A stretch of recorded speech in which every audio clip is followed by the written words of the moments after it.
নমস্কাৰ বন্ধুসকল, মই সঞ্জীৱ বুঢ়াগোহাঁই আৰু আপোনালোক সকলোকে মোৰ চেনেলটি এটা নতুন ভিডিঅ'লৈ স্বাগতম জনাইছোঁ। আজি মই আপোনালোকৰ বাবে এটা নতুন মজা ভিডিঅ' এটা লৈ আহিছোঁ। আৰু আজি এই ভিডিঅ'টো হৈছে আমাৰ সমাজত যিবোৰ আচলতে প্ৰচলিত হৈ থাকে সঁচা মিছা মানে আপোনাৰ অন্ধবিশ্বাস যিবোৰ কথা তাৰে এটা বিষয় লৈ আহিছোঁ। বলক ভিডিঅ'টো আমি আৰম্ভ কৰোঁ। ৰ'ব ভিডিঅ'টো আৰম্ভ কৰাৰ আগতে আপুনি এটা ভিডিঅ'ৰ ক্লিপ চাই লওক।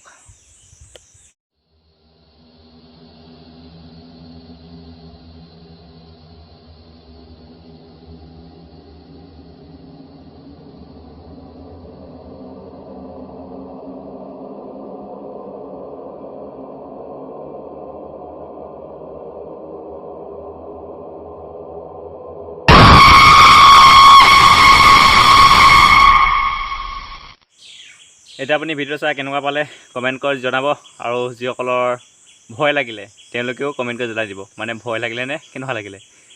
এতিয়া আজি আমি গম পাইছে ভিডিঅ' চাই কিনে অনুমান কৰিছে, আজি আমি আমাৰ সমাজত যিটো প্ৰচলিত হৈ থাকে ভূত আছেনে নাই, সঁচাকৈ আমাৰ পৃথিৱীত মানে আমাৰ সমাজত যিটো ভূত আমি শুনা পাওঁ ভূত শব্দটো, এই ভূত আজি আমি চাম আছেনে নাই পৰীক্ষা কৰিম। ব'লক। মোৰ মতে দেই, মই জনামতে নহয়, মই জনামতে বুলি ক'লে ভুল হ'ব, কিন্তু মোৰ মতে পৃথিৱীৰ সৰহভাগ মানুহেই ভূতলৈ ভয় কৰে। মানে কাৰণ চবেই জানে ভূত মানে কোনেও আজিলৈকে দেখা নাই আৰু দেখি নাপায়। ভূতে কোনফালৰ পৰা কেতিয়া এটেক কৰে, পিছফালৰ পৰা কৰে নে আগফালৰ পৰা কৰে নে কেতিয়া কোনফালৰ পৰা এটেক কৰে কোনেও নাজানে, সেইবাবে ভূতলৈ বেছি ভয় কৰে। আপুনি যদি অকলে যদি কেতিয়াবা অকলশৰীয়াকৈও যদি এখন হাবিৰ মাজলৈ যাবলগীয়া হয়, কিবা এটা বস্তু বিচাৰি যেনিবা গৈছে, তেতিয়া আপুনি কি হ'ব, বনৰীয়া হিংস্ৰ জন্তুৱে আক্ৰমণ কৰি আপোনাক মাৰে বুলি যিমান ভয় লাগিব তাতকৈ বেছি ভয় লাগিব আপোনাক ভূতে পায় বুলি। কিয় জানেনে? আপুনি হিংস্ৰ জন্তু দেখা পাব, আহিলে মানে আপোনাৰ যদি কাষলৈ খেদা মাৰিহে আপুনি কিবা কৰি পলাই বা গছত উঠি হাৰিব পাৰিব। কিন্তু আপোনাৰ ভূত যদি আহে, ভূতটোতো আপুনি দেখি নাপাব, আপোনাৰ যদি পিছফালৰ পৰাই ধৰিলে বা আগফালৰ পৰাই ধৰিলে আপোনাকতো মাৰি পেলাব।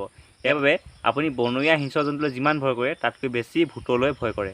আপুনি মানে খুলি নক'লেও মই আপোনাক 100% সঁচা বুলি প্ৰমাণ কৰি দিব পাৰিম। এতিয়া আমি হিন্দী চিনেমাবোৰত দেখিবলৈ পাওঁ ভূতৰ ড্ৰেছটো, মানে কাপোৰ পিন্ধে কেনেকুৱা বগা ৰঙৰ পিন্ধে। আমি সকলোবোৰ ভূতৰ চিনেমাতে কি দেখোঁ, এই বগা ৰঙৰ কাপোৰে দেখোঁ। মই সঁচাকৈ এদিন এখন ভূত দেখিছিলোঁ সৰু হৈ থাকোঁতে। সেই ভূতে কেনেকুৱা কাপোৰ পিন্ধিছিলে, কি পিন্ধিছিলে সকলোবোৰ কওঁ, আপুনি ভিডিঅ'টো শেষলৈকে চাই থাকিব। মোৰ ভূত দেখা কাহিনীটো এনেকুৱা ধৰণৰ আছিলে। মই যেতিয়া সৰু আছিলোঁ, আপোনাৰ 2013 চনৰ মানৰ ঘটনা। এতিয়া আহাৰ মাহৰে দিন আছিলে, সেইটো দিন জোনাক নিশা।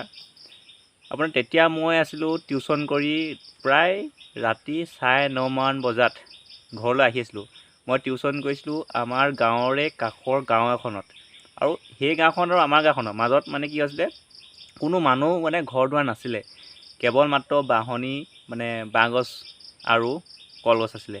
মানে ৰাস্তাটো অলপ প্ৰায় আধা কিলোমিটাৰমান দূৰ হ'ব, সিমানডোখৰ ঠাই মানে আপোনাৰ বাঁহগছ আৰু বাঁহনি বাৰী আৰু কলগছ আছিলে।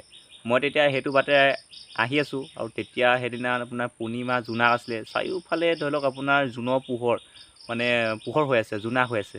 আৰু তাৰ মাজে মাজে মই আহি আছোঁ, মোৰ হাতত এটা আছিলে সৰু কিপেড মোবাইল, আগৰ যিটো কিপেড মোবাইল আছিলে, তেনেকুৱা চাইনিজ কিপেড মোবাইল এটা আছিলে আৰু পোহৰৰ কাৰণে। সেইটো মই সদায় লৈ গৈছিলোঁ, কাৰণ মই আহোঁতে গধূলি হয় আৰু মই আহিব লাগে, মানে পোহৰ যিটো নাথাকে, সেইকাৰণে টৰ্চ লাইটটো জ্বলাই কিনে আহোঁ। আৰু মোবাইলটোৰ যিমান চাউণ্ড আছে, মানে গোটেই যিমান মানে ভলিউম আছে, ভলিউমটো দি কিনে এটা গান বজাই আহোঁ, চাইকেলতে উঠি আৰু চাইকেলৰ পেডেল মাৰি লাহে আহি থাকোঁ। আৰু সেই সময়ত মানে বাঁহনিখন মানে যিটো অলপ ডাঠ আছিলে, আৰু তাতে কলগছ আছিলে, কলগছ থকাৰ কাৰণে বাঁহনিখন মানে আপোনাৰ তলখন মানে যিমানে জোনাক হৈছে যদিও আপোনাৰ পোহৰ হোৱা নাই, মানে ইমান উজ্জ্বল হোৱা নাই, মানে আপোনাৰ ঢিকমিক আন্ধাৰ বুলি যিটো কয়, মানে আপোনাৰ পোহৰ অলপ হেৰি হৈ থাকে, আন্ধাৰ হৈ থাকে, তেনেকুৱা এটা অৱস্থা হৈ আছিলে। তেতিয়া মই সেইফালেদি আপোনাৰ চাইকেলৰ পেডেল মাৰি আহি আছোঁ আৰু গান বজাই মোবাইলত, তাতে মোবাইলৰ লাইটটো জ্বলাই আহিছোঁ আৰু পোহৰ যদি আছে। তাৰপৰা তেনেকুৱাতে মোৰ আহি থকা অলপ আগত, বেছি আঁতৰত নহয়, প্ৰায় 50 মিটাৰ 100 মিটাৰ ভিতৰতে হ'ব, সিমান দূৰ আঁতৰতে এটা মই দেখিলোঁ, মানে ভূতৰ নিচিনা ক'লা মলা এটা বস্তু দেখিলোঁ। আৰু তাত কি হৈছে, সি বহি আছে। তাৰপৰা মই চাইছোঁ কি বস্তু, ঘপককৈ ৰৈ গ'লোঁ, চাইকেলৰ পৰা নামি কিনে ৰৈ কিনে দেখিলোঁ কি বস্তু এইটো। তাৰপৰা চাইছোঁ মানে এনেকৈ হাত বল দি মাতিছে মোক।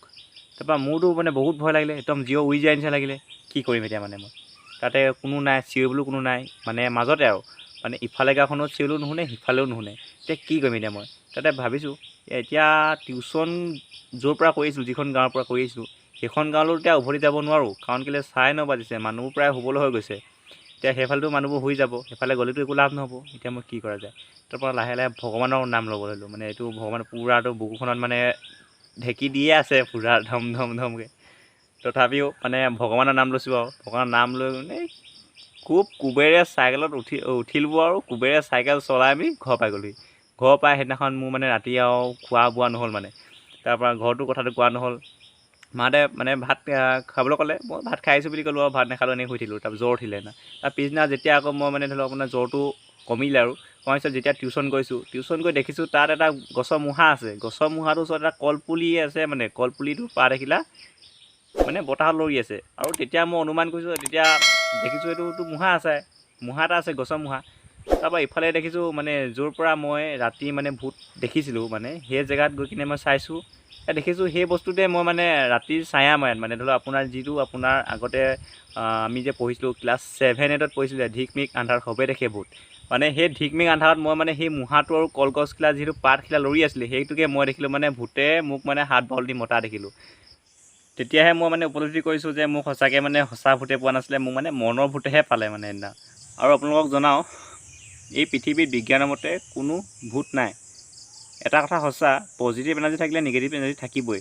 আপুনি যদি কিবা এটা কাম বা কিবা এটা কথা পজিটিভ বুলি ভাবে, তাৰ ৰিজাল্ট সদায় পজিটিভেই আহিব। আপোনাৰ মনটোক যদি নিগেটিভ ভাবে, সদায় তাৰ ৰিজাল্ট নিগেটিভেই আহিব।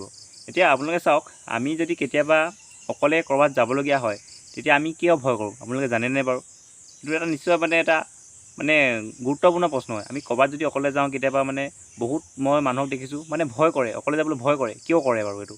আমাৰ মগজটোৰ কামবোৰ এনেকুৱা নচাওক, আমি যদি কিবা এটা যদি বস্তু আমি যদি ভাবোঁ বা কিবা এটা যদি এতিয়া ধৰি লওক আমি এতিয়া বাঘ বুলি ক'লে মানে আমি চাবচোন, কেতিয়া আমি অসমীয়া যিটো যুক্তাক্ষৰ বাঘ, গতিকে বাঘ সেই বাঘ শব্দ মানে যুক্তাক্ষৰটো কেতিয়াও আমাৰ মনলৈ নাহে, সদায় আহে এটা বাঘৰ ছবিখন। ঠিক তেনেদৰে আমি যদি ভূত বুলি কওঁ, আমি মানে তাৰ যিটো শব্দৰ যুক্তাক্ষৰ, সেই যুক্তাক্ষৰবোৰ আমাৰ মানে কেতিয়াও নাহে। কিয় আমি এটা ভূতৰ যেনেকৈ আমি হিন্দী চিনেমাত যিবোৰ দেখোঁ বগা ড্ৰেছ পিন্ধি যিবোৰ ভূত দেখায়, সেইবোৰক আমি দেখি পাওঁ, সেইবাবে আমি ভূতলৈ ভয় কৰোঁ। তাৰপৰা আৰু এটা কাৰণ হৈছে, আমি যিহেতু সৰু হৈ আছিলোঁ, সৰু হৈ থাকোঁতে আমি মাহঁতক বহুত মানে আমনি কৰিছিলোঁ, মানে কান্দোঁ বা বেলেগ কিবা কিবি কৰি থাকোঁ। তেতিয়া কি হয়, মাহঁতে আমাক শুৱাবৰ কাৰণে মানে মাহঁতে সেই আমনিৰ পৰা ৰক্ষা পাবৰ কাৰণে কি কৰিছিলে, আমাক তেতিয়া ভয় খুৱাইছিলে। ভূত আহিব, শুই থাক, ভূতে ধৰিব, নহ'লে মানে ভূতে ধৰিব, তেনেকুৱা ধৰণৰ মানে ভয় খুৱাইছিলে। সেই ভয় খুৱাওঁতে আমি তেতিয়া আমাৰ মগজটোৱে কি হয়, আমি যেতিয়া শুনি পাইছিলোঁ মানে ভূতে ধৰিব, তেতিয়া ভয় খাইছিলোঁ। ভয় খাওঁতে আমি ভাবি লৈছিলোঁ যে ভূত এনেকুৱা মানে ধৰিব, পালে ধৰিব, মানে সেই ভয়টো মানে সেই সোমাই গ'ল আৰু মগজুৱে মানে ধৰি লওক কেপচাৰ কৰি ল'লে, মানে সি মগজুৱে এটা ছবি আঁকি ল'লে যে ভূতটো এনেকুৱা ধৰিব। সেইবাবে আমি মানে এই আমাৰ যিটো সেই সৰুতে আমাৰ যিটো ভয় খোৱা, সেই ভয় খোৱাটো আমাৰ সেই ভূতৰ ওপৰত থাকি গ'ল মানে। আপুনি যদি সঁচাকৈ ভূতলৈ ভয় কৰে, তেতিয়াহ'লে আপুনি কেতিয়াও ভূতৰ চিনেমা নাচাব, কাৰণ আপোনাৰ মনৰ ভিতৰত যিটো ভূত মানে বৰ্তমান শুই আছে, আপুনি যিহেতু ডাঙৰ হৈ আহিছে, লাহে লাহে সি শুই গৈছে, সেয়ে আপুনি ভূতৰ চিনেমা চাই কিনে সেই ভূতটোক আকৌ মানে সাৰ পুৱাই নিদিব। আকৌ সাৰ পুৱালে কি হ'ব, এই আগৰ সৰু নিচিনা মানে আকৌ আপুনি ভয় কৰিব। এতিয়া কিছুমান মানুহক চাবচোন, মানে যদি অকলে ৰাতি ঘৰৰ ভিতৰত থাকিবলগীয়া হয়, তেতিয়া ঘৰৰ ভিতৰত থাকিলেও ভয় কৰে, বাহিৰলৈ যাবলৈও ভয় কৰে, ইটো কোঠাৰ পৰা সিটো কোঠালৈ যাবলৈও ভয় কৰে, ৰাতি ক'ৰবালৈ বোলে যাব লাগে ৰাস্তাইদি তেতিয়াও ভয় কৰে। মানে এইবোৰ ভয় কৰাৰ কাৰণ কি জানে বাৰু আপুনি? সেই ভয় কৰাৰ কাৰণ হৈছে সেই মানুহজনৰ বা ব্যক্তিজনৰ মনটো সদায় নিগেটিভ, সি কেতিয়াও পজিটিভ নাভাবে। তেওঁলোকে ৰাতি মানে ক'লৈও ওলাই যাব নোৱাৰা কাৰণটো হৈছে তেওঁলোকে মানে মনটোক কিছুমান মানে নিগেটিভ কুৱেশ্যন কৰি থাকে। নিগেটিভ কুৱেশ্যনবোৰ এনেকুৱা ন, ভূত ওলাব নেকি, ভূতে ধৰিব নেকি, মানে ইয়াত ভূত আছে নেকি, তেনেধৰণৰ কুৱেশ্যনবোৰ মানে, বা আপোনাৰ ভূতে পালে কি হ'ব, ভূতে ধৰিলে কি হ'ব, এনেকুৱা ধৰণৰ কুৱেশ্যন, নিগেটিভ কুৱেশ্যনবোৰ ভাবি থাকে। চাওক, মানে মানুহৰ মাইণ্ডটোত কি হয়, প্ৰতিটো মুহূৰ্তত আপুনি এতিয়া ভাত খোৱাৰ কথা ভাবি আছে, তাৰপিছত ভাবিব কিছু সময়ৰ পিছত কি কৰিম, বা কেনেকৈ নাচিলে ভাল হ'ব এই গানটোত, মানে বিভিন্ন ধৰণৰ মানে ধৰি লওক আপোনাৰ চিন্তাবোৰ আহিয়ে থাকিব। চিন্তাবোৰ আহিলে কি হ'ব, আপুনি যিটো আপোনাৰ ধৰি লওক যিটো বাটে গৈ আছে, বাটটোত যোৱা সময়ত আপুনি যিটো আপোনাৰ চিন্তা আহে সাধাৰণতে, মানে ভূতে ধৰিব নেকি, যে ধৰিলে কি হ'ব, মানে ধৰিব নেকি, আছে নেকি, এনেকুৱা শব্দবোৰ মানে ধৰি লওক আপোনাৰ যিবোৰ প্ৰশ্ন, সেই প্ৰশ্নবোৰ আঁতৰাই কিনে যিহেতু আপুনি চিন্তাটো মানে ৰখাব নোৱাৰে, কাৰণ কি মানুহে 1 মিনিট সময় মানে আপুনি যদি চেষ্টা কৰে আপুনি 1 মিনিট সময়ো একো কথা চিন্তা নকৰাকৈ থাকিব নোৱাৰে।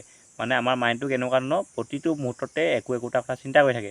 সেইবাবে আপুনি তেনেকুৱা নিগেটিভ যদি চিন্তাবোৰ যদি আহে তেতিয়া আপুনি সেই নিগেটিভ চিন্তাবোৰ আঁতৰাই মানে তাক পজিটিভ চিন্তাক মানে তাত নিগেটিভ চিন্তাৰ ঠাইত পজিটিভ চিন্তাক বহাবলৈ চেষ্টা কৰিব। আপুনি তেতিয়া এজন ভাল আপোনাৰ লগৰৰ কথা ভাবিব পাৰে বা আপুনি কি কৰিব লাইফটো তেনেকুৱা ধৰণৰ কিছুমান মানে ধৰি লওক গুৰুত্বপূৰ্ণ বিষয় আলোচনা কৰিব পাৰে, যাতে সেই বিষয়টোত ভালকৈ সোমাই পৰিব। সোমাই পৰাৰ লগে লগে আপোনাৰ সেই নিগেটিভ কুৱেশ্যনবোৰ আপোনাৰ মনলৈ নাহিব আৰু ধুনীয়াকৈ আপুনি বাটেদি ধুনীয়াকৈ যাব পাৰিব। আপোনাৰ সেই ভয় শংকা নোহোৱা হ'ব। এতিয়া আপুনি যদি পজিটিভ কুৱেশ্যন এটা যদি আপোনাৰ মনটোক নিজে কৰে বা পজিটিভ বস্তু এটা যদি আপুনি মনোযোগ দিয়ে, তেতিয়া আপোনাৰ ভয় শংকা কেনেকৈ নাইকিয়া হ'ব তাৰ এটা উদাহৰণ মই সৰু উদাহৰণ এটা দিব বিচাৰিছোঁ। সেই সৰু উদাহৰণটো আপোনাৰ আশে পাশে আপুনি দেখিছে নহ'বা সেই উদাহৰণটো আপুনিয়ে সেই উদাহৰণ হৈ দেখা দিব পাৰে। এতিয়া উদাহৰণটো এনেকুৱা ধৰণৰ চাওক, কিছুমান ল'ৰা ছোৱালী দেখিছোঁ মানে ৰাতি বাহিৰলৈ ওলাবলৈ সোমাবলৈ ভয় কৰে। মানে ঘৰৰ কোনোবা এজন ব্যক্তিক বাহিৰলৈ লৈহে যায়। যেতিয়া কি হয় মানে ভালপোৱাজন মানে গাৰ্লফ্ৰেণ্ড বা বয়ফ্ৰেণ্ডৰ ফোন আহে, ঘৰৰ ভিতৰত যেনিবা কথা পাতিব নেটৱৰ্কেই নাপায় বা কিবা প্ৰব্লেম আছে ধৰি লওক, তেতিয়া কি কৰে অকলে হ'লেও দৰ্জাখন খুলি কথা পাতি থাকিব, চোতালত কথা পাতি থাকিব। তেতিয়া কিন্তু ভূতে নধৰে আৰু কথাত মানে কি হ'ব তেতিয়া সেই নিগেটিভ মানে মনোযোগটো নাইকিয়া হ'ব। তেতিয়া কি হ'ব পজিটিভ আহিব, মনোযোগটো মানে সদায় পজিটিভত আহি যাব। আৰু তেতিয়া কি হ'ব কথা পাতি থাকোঁতে পদূলি পাবগৈ, তেতিয়া কিন্তু তেতিয়া ভূত নোলায়। কাৰণ কেলৈ আমাৰ মানুহৰ ভূতেহে আমাক খায়, কিন্তু অৰিজিনেল কেতিয়াও ৰিয়েল ভূত কোনেও দেখা নাই আৰু কাকো ধৰাও নাই। সেইবাবে কৈছোঁ পজিটিভ মন এটাক লৈ আপুনি সদায় পজিটিভ হৈ থাকিব, সদায় আপোনাৰ ৰিজাল্ট পজিটিভে আহিব। যদি আপুনি নিগেটিভ হৈ কিনে নিগেটিভ যদি আপুনি মন এটাক লৈ থাকে, সদায় আপোনাৰ নিগেটিভ ৰিজাল্টেই পাব। কথাখিনি আপুনি নিশ্চয় ভালদৰে বুজি পালে আৰু আজি ভিডিঅ'টো ইমানতে সামৰিছোঁ। যদি ভিডিঅ'টো ভাল লাগিলে লাইক কমেণ্ট শ্বেয়াৰ কৰিব আৰু চেনেলটোলৈ যদি আপুনি প্ৰথমবাৰ আহিছে চেনেলটো ছাবস্ক্ৰাইব কৰি লগতে থকা বেল আইকনটো বজাই দিব। ধন্যবাদ।